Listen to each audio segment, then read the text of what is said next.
with the van grill and the new front is this. I'm not planning on putting too much chrome or anything on this, so it's gotta go. Time to cut and drill. And here you go. Now to get rid of these.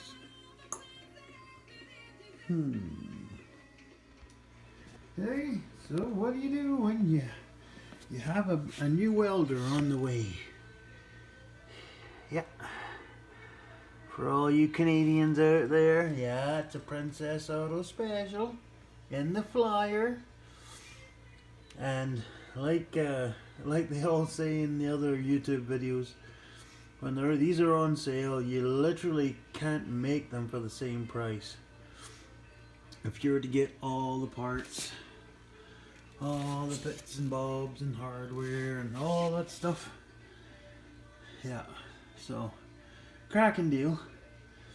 So gonna snap this thing together because got a new bottle of gas ready to go.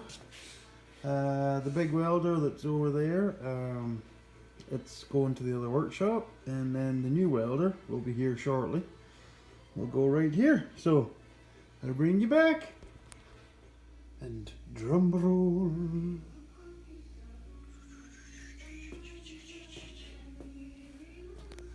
Ta-da! And this is what I've been waiting for. Yep. The big welder is now officially moved over to the workshop. And this is the new welder. Just arrived, and I don't know if many will know about this company, Hitbox, from China. And yes, it's a Chinese welder.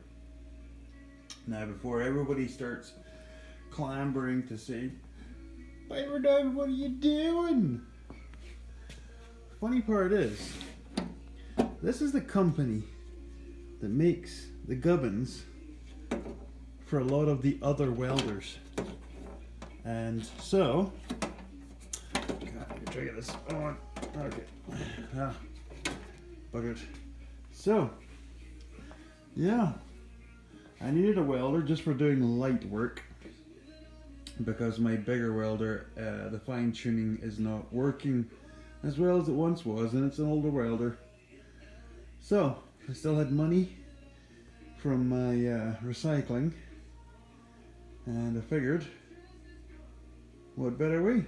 Reinvest it into a good welder, which make my life working on the dumpster a lot easier.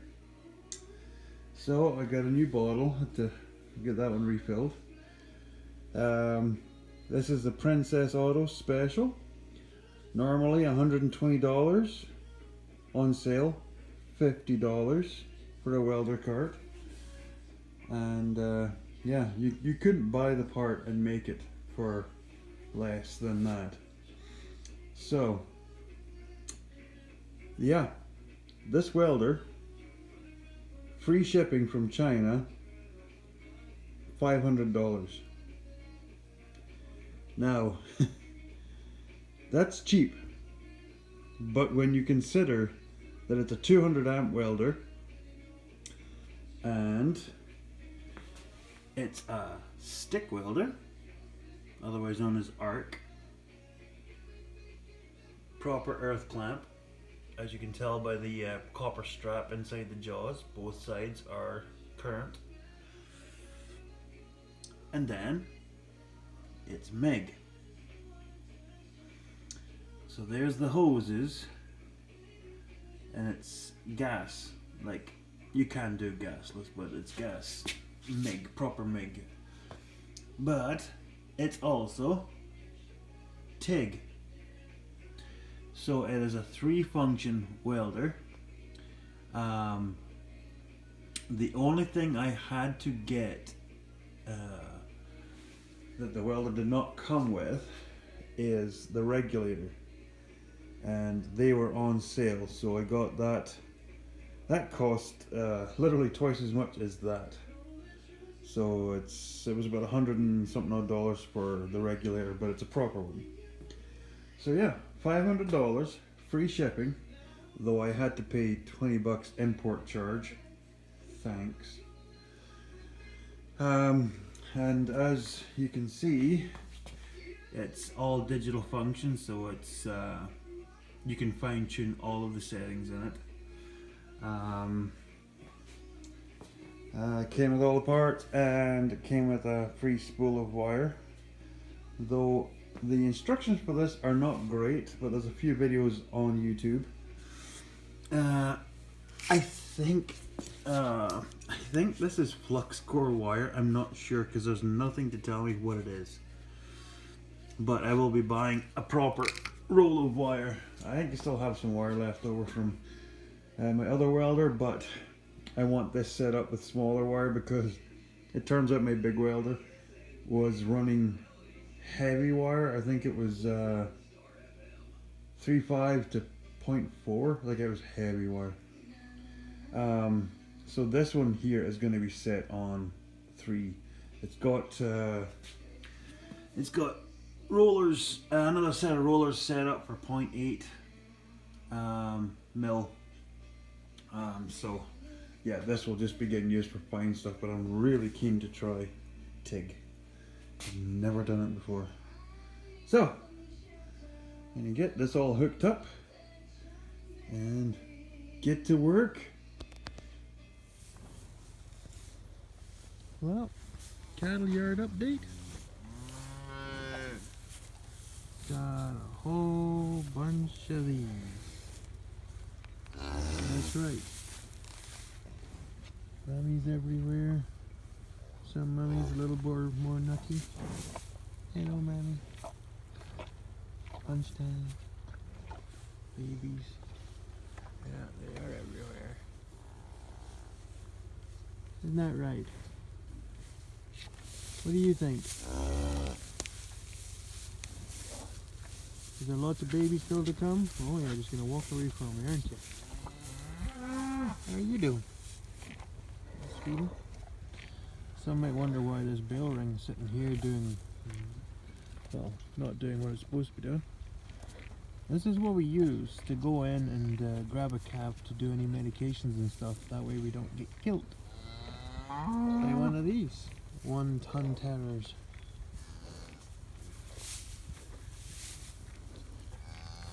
Hello! That's a boy. The reason you know it's a boy is because the tag's in his left ear. Left ear like boys, like guys. So, girls. Boys. So the Q is the year. That's this year. That's how many years we've been calving. See, that one's got a Q as well. This mom's a K, so she's from the K year. This mom's from the I year. So yeah, fairly simple, but you start to get into this situation where you see the moms and the grandmothers and the great-grandmothers, and yeah. It works for us. Yeah, as you can see, we get lots of water sitting. But it is warm. It is warmer. Hey, Puddin'. See, Puddin's an eye here. Yeah. She's getting big. Big mama. So yeah, we've got some ladies that are getting ready to pop because when the weather is like this, unsettled, they pop. Because we're only calving 104 this year. Normally 150, but we've cut back. A big day for us when the weather changes like this is about 4 calves a day. So there's 29 in here so far. We've been going for almost 2 weeks. So kind of slow going, but we're getting there. What do you think? Yeah, that's a baby. What are you? What? Yeah. Nutter redheads. Okay, into the next pan. Here's one of today's little babies. It's funny how the eyes light up like that. So yeah, barely 24 hours old. They're kind of chill. It's not very cold tonight, but we had some rain for the first time this year, so that's why they kind of stand with their backs humped up like that. But what I was going to show you is our new record holder this season so far. Where's Mommy? I have to check, make sure where she is, because that would be Mommy right there. That's ominous. So this monstrosity is our new record holder for this season. This little guy must be damn near 140 pounds. A nice average baby birth weight is about 90 to 100 pounds. 100 pounds is a good average. But this sucker has to be 140, if not more, maybe 150. We will measure him, but this lady here, the mommy, she's got to be at least 2,200 to, if not 2,500 pounds. She's a huge cow. But yeah, she plopped this little guy out this time last night, so yeah, he's a big hunker. We don't tend to, it's kind of cool when we have them, but we don't tend to like to have them too often because we don't have many cows big enough to plop these out easily. Because, well, that's another one of the bigger cows, but yeah, they tend to hurt the cows. But like I said, she was up to the job, weren't you? She's nicknamed the Amazon because she's huge. Anyway, we'll get back in the shop. Ta-da! Okay, so we're almost good to go. So I have put on the new regulator. Teflon taped up, make sure it's all nice and tight, so it's ready to hook up to this gadget. They sent whatever this is. I don't know what they meant for that to be used for, but definitely not using it for this, so I will go with the standard hose.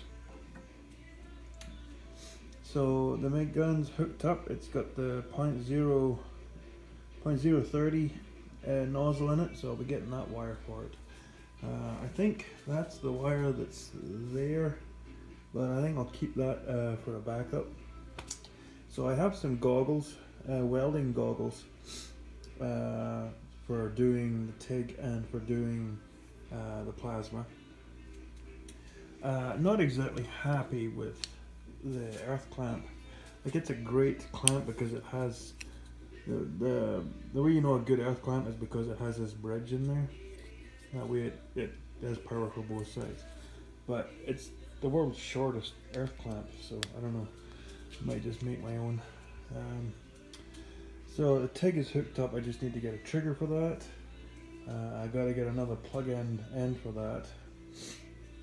I got some tungsten points for my TIG gun.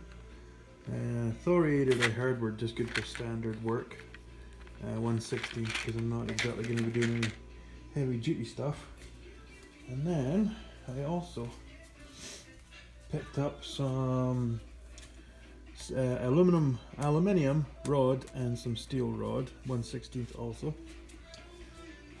So it'd be nice to have a go at that, but for now I just want to get the MIG up and running and give her a shot.